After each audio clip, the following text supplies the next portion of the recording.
देने का शुक्रिया। आलमी मंजरनामा डोनाल्ड ट्रंप के तस्करे के बगैर अधूरा है और जैसे आपने उन्हें याद किया सेठी साहब, उन्होंने मीडिया टॉक में जिक्र एक बार फिर किया कि उन्होंने 6 जंगों में सीज फायर कराया, 6 जंगें रुकवाई हैं। अब सिर्फ एक बरिया रास्ते में रहता है और वो है रशिया और यूक्रेन के मामलात, यूक्रेन जंग का खात्मा। इस सिलसिले में अलास्का में बड़ी बैठक हुई, रिजल्ट कोई सामने नहीं आया। उन्होंने कहा वो ज़ेलेंस्की यूक्रेनियन प्रेसिडेंट और रशियन प्रेसिडेंट की मुलाकात करवाने जा रहे हैं, इसका एहतमाम होने जा रहा है। लेकिन रशियन मीडिया बता रहा है कि ऐसा एक लो पॉइंट होगा सियासी माइलस्टोन के लिहाज से प्रेसिडेंट पुतिन के लिए, तो वो ये मुलाकात नहीं हो सकती। मीनवाइल यूरोपीय लीडर्स सारे डोनाल्ड ट्रंप के हुजूर हाजिर हुए और ऐसे लगा जैसे एक कोर्ट रूम है और उनके सामने बैठे हैं, या एक टीचर है और स्टूडेंट है उनके सामने।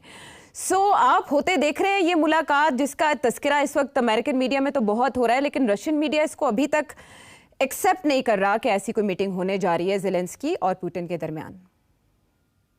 देखिए, मेरा ख्याल है कि इतना आसान नहीं है ज़ेलेंस्की और पुतिन की मीटिंग स्ट्रेट अवे। अभी तो यूरोपियंस जो हैं वो भी कहते हैं कि we are part of the Zelensky, और डोनाल्ड ट्रंप जो है वो पीछे नहीं हट सकता।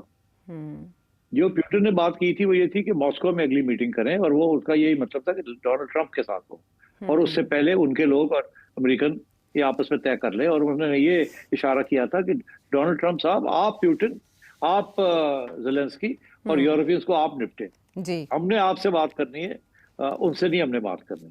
तो जब हम आपसे सेटल कर लेंगे, आप उनसे सेटल करें, फिर हम हमारे साथ सेटल करें। जब सारा कुछ सेटल हो जाएगा आपके उनके साथ और हमारे साथ, देन उसके बाद फाइनल में मीटिंग हो सकती है ज़ेलेंस्की के साथ, आपके साथ, एंड सो ऑन। तो मेरा ख्याल है कि ये भी आहिस्ता आहिस्ता काम चलेगा, और कोई सीज फायर अभी शॉर्ट टर्म में मुझे नजर नहीं आ रहा।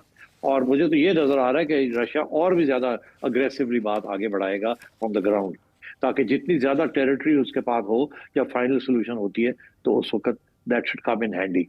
तो अब आपने देख ही लिया कि यूरोपियंस कितने कमजोर नजर आ रहे थे आपको, और डोनाल्ड ट्रंप ने किस तरीके से उन्हें साइडलाइन किया हुआ था, स्नब किया हुआ था।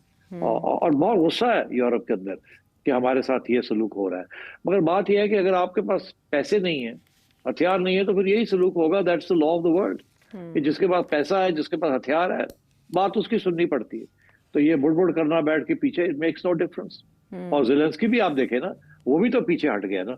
वो भी तो अब कह रहा है हाँ, हमें बताएं कि अगर हम जमीन देते भी हैं अपनी, तो क्या सिक्योरिटी गारंटीज क्या है। तो अब बात हट गई है। पहले ये था कि हम अपनी 1 इंच जमीन नहीं देने के लिए तैयार, अब ये है कि जमीन तो हम दे देंगे, कितनी देंगे वो तो बात हो सकती है, मगर हमारी सिक्योरिटी गारंटी क्या होगी कि कल को रशिया जहां खड़ा है और आगे ना आ जाए और आके ले ना ले। अब वो सिक्योरिटी गारंटीज की बात शुरू हो गई है। अच्छा, अब security guarantees is the main issue. मेरा ख्याल है बाकी चीजें सेटल हो गई हैं कि ये 4 इलाके जो है ये रशिया लेगा। दूसरी बात ये है कि नेटो, यूक्रेन नेटो में नहीं जाएगा, ये डोनाल्ड ट्रंप ने कह दिया है, मान लिया बात रूस की कि ये चारों इलाके आपके। पहली बात। दूसरी बात ये कि नेटो में नहीं जाएगा। अब आई बात, अच्छा अगर ऐसी बात है तो फिर ये किस किस्म का न्यूट्रल होगा जमीन। ये अगर न्यूट्रल जमीन है तो पीस कीपर्स कौन होंगे? क्या यूक्रेन को एक स्ट्रांग आर्मी बनाने की और रखने की इजाजत दी जाएगी या नहीं? पुतिन कहता है नो। तो अब ये सारे जो ये डिटेल्स है ना, these have to be worked out. और इसमें डोनाल्ड ट्रंप ने एक तरफ यूरोपियंस को समझाना है, दूसरी तरफ यूक्रेन को समझाना है। और मेरा ख्याल है उसने काम शुरू कर दिया है, और he is in a big हरी कि जल्दी हो जल्दी। वो उसको फिक्र है कि ये जो बाकी भी सीज फायर्स उसने करवाए हैं ना, ये भी टूट सकते हैं, वो खुद कहता है। और बाय द वे, अगर आप डिटेल में जाए, ये बाकी सीज फायर जो कॉन्गो और रवांडा है, या आजरबाईजान और क्या नाम है आर्मीनिया का है, ये सारे जो है ना दे फ्लफी, इनमें कोई जानवान कोई नहीं है। ये डोनाल्ड ट्रंप के कहने के ऊपर अच्छा जी चलो सीज फायर कर लें, ये किसी वक्त भी फिर लड़ाई झगड़े शुरू हो सकते हैं। तो वो कहता है जितनी जल्दी, वो आयरन इज हॉट, गर्म है, आयरन गर्म है तो अभी लगाओ। अब उसके लिए इज वेरी इंपॉर्टेंट कि यूक्रेन जितनी जल्दी हो सकता हो, बिकॉज उसे पता है फलस्तीन के अंदर तो अभी कोई इम्कान नहीं है जो इजराइल वहां कर रहा है, और जो आगे करने जा रहा है वो अब बाद में डिस्कस कर लेते हैं। मगर उसको ये बड़ी जरूरी है कि यूक्रेन का मसला तय हो। तो मेरा ख्याल है पुतिन भी, उसको पता है कि इसको जल्दी है, इसलिए पुतिन स्लो जाएगा जी जितना। हाँ, तो ये गेम होती है कि आप जल्दी में, हम स्लो हो जाते हैं ताकि आप ज्यादा कंसीड करें। तो this is what's going to happen now. Let's see क्या होता है। But I think basically long term solution जो है वो नजर आ रही है सबको कि जमीन, ये 4 इलाके जो हैं ये सारे रूस को जाएंगे, नंबर एक, नंबर दो सिक्योरिटी गारंटीज कुछ मिलेंगी, नंबर तीन के नो नेटो नेटो नेड़े नहीं आने देना रूस के बॉर्डर्स से, and they Europeans will have to accept that. ठीक है। अच्छा सिर साहब, ये वाला मामला तो 8 से 10 दिन बाद शायद दोबारा किसी मरहले पे पहुंचे, क्योंकि यूरोपियन लीडर्स की जानिब से ये कहा गया है कि 8 से 10 दिन तक मजीद रब्ता करेंगे और मजीद बातचीत करेंगे, जिसकी तरफ आपने इशारा किया, जहां बेंजामिन नेतन्याहू को वो वॉर हीरो कह रहे हैं प्रेसिडेंट ट्रंप, और ख़ुद को भी इन अ वे कि मैंने भी थोड़ा बहुत इसमें काम किया है जो ईरान के साथ इनका मामला हो। अब वो गज़ा पर कब्ज़े का पहला फेज़ शुरू हो चुका है, बावजूद ये कि आलमी सतह पर तनकीद की जा रही है। रिजल्ट्स क्या होंगे, नताइज, कॉन्सिक्वेंसेस क्या हो सकते हैं इसके? बड़े खतरनाक कॉन्सिक्वेंसेस हैं, बिकॉज अगर डोनाल्ड ट्रंप की ये कोशिश थी कि अब्राहम अकॉर्ड्स जो है वो जल्दी से साइन हो जाए, तो वो नहीं होंगे, इस सूरत हाल में वो नहीं होंगे। अब नजर आ गया ना कि डोनाल्ड ट्रंप एक तरफ फलस्तीन, दूसरी तरफ यूक्रेन, वो तवज्जो नहीं देना एक मेजर इशू को, ये दूसरे को, कभी इधर जाता है कभी इधर जाता है।